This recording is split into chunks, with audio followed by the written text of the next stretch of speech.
Alright, so welcome back everybody. So for this video I'm going to show you guys how to play Animal Upon Animal. So in this game of Animals Upon Animals, we will be basically, it's a dexterity game, and we will be stacking animals on top of each other. That's the object of the game. Now, there is only one crocodile, and it's the base of our stacking. And so we are all stacking our animals up here. And the player who's able to stack every single one of their animals here, every single one, onto the crocodile or alligator, is the winner. So the first player that manages to do that is going to win this game. Now, obviously, there's a chance that some of these animals could fall.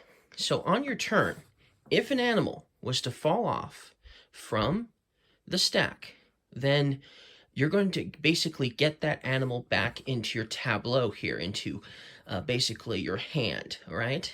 So if two animals fall, the same thing. If two animals were to fall from the crocodile, they would come back into your hand, and you would have to obviously restack them again in the future if you wanted to have a chance of winning, of course.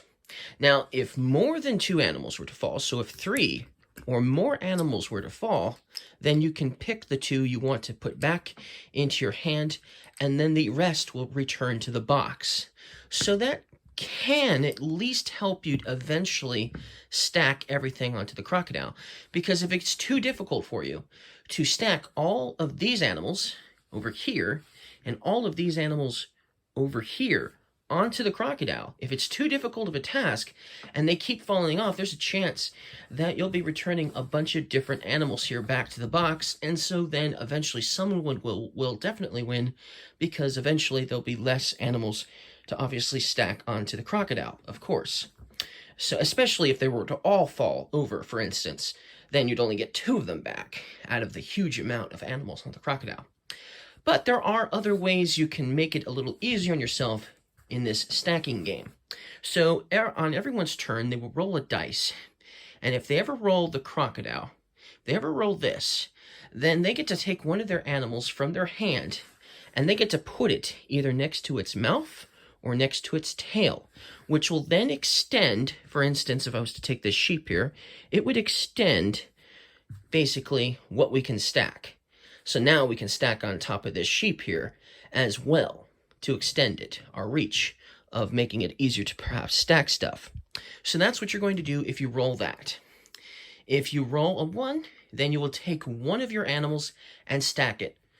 If you ever roll a 2, then you will take 2 of your animals and stack 2 of your animals, one at a time. So you could stack the sheep on top of the crocodile first, and then you could stack another animal you have, like maybe the monkey, onto the crocodile on the same turn. If you ever roll the hand, if you ever roll this, then you get to take one of the animals of your choice.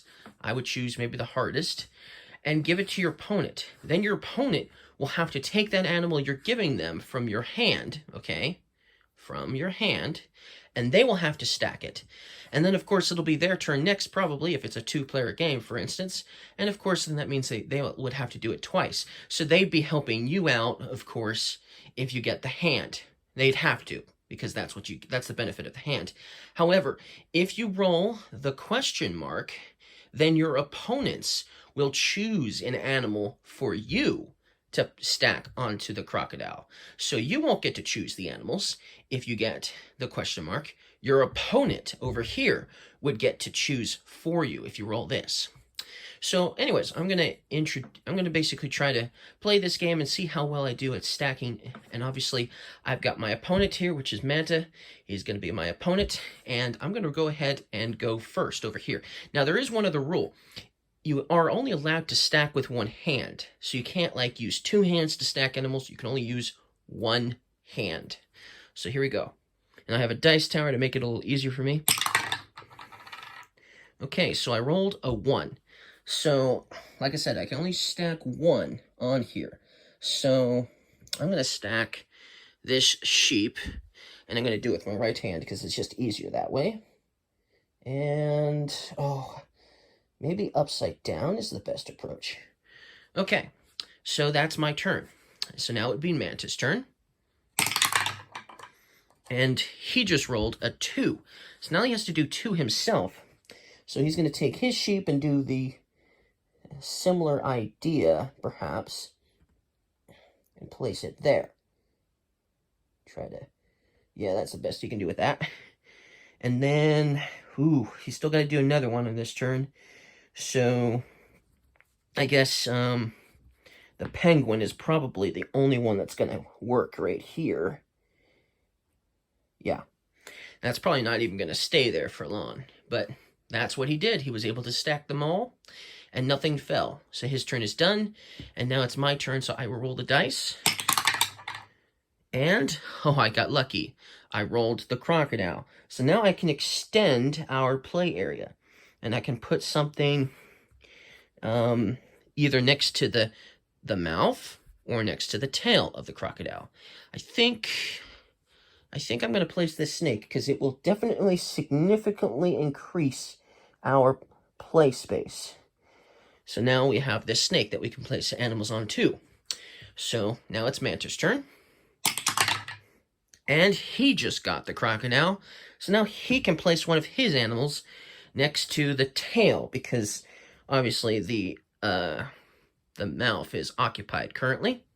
So he's going to place his monkey here, like so.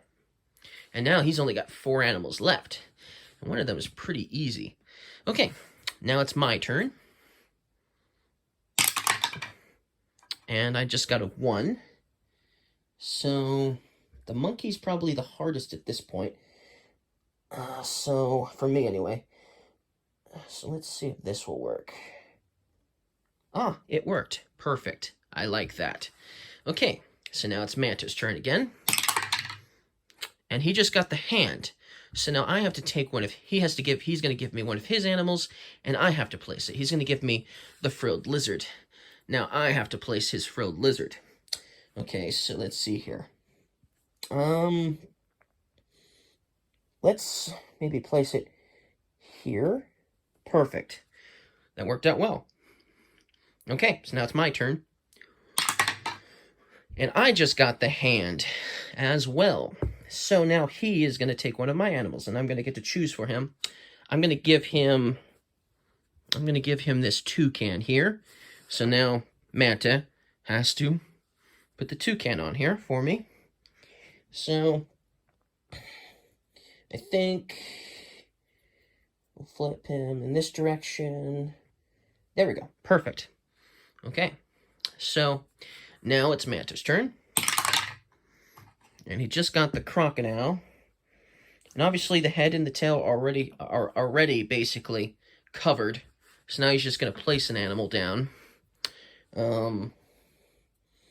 Maybe it will work here. Oh, and see, he just caused an animal to fall. So he's going to get this penguin because he just caused it to fall. So that's, his turn is now done. So now it's my turn. I just got the crocodile, so I'm just going to place 1. I still have to place my penguin. Let's see, I think we'll try this out. Perfect. All right, now my turn is done, and I only have 2 animals left. My Manta has 3 animals. And he just got the crocodile again. So let's see here. That penguin is never going to go through here now. And that's a huge problem for us, for everybody. So I think what Manta's going to do is he's going to place the snake here. Awesome. His turn's now done. So now it's my turn.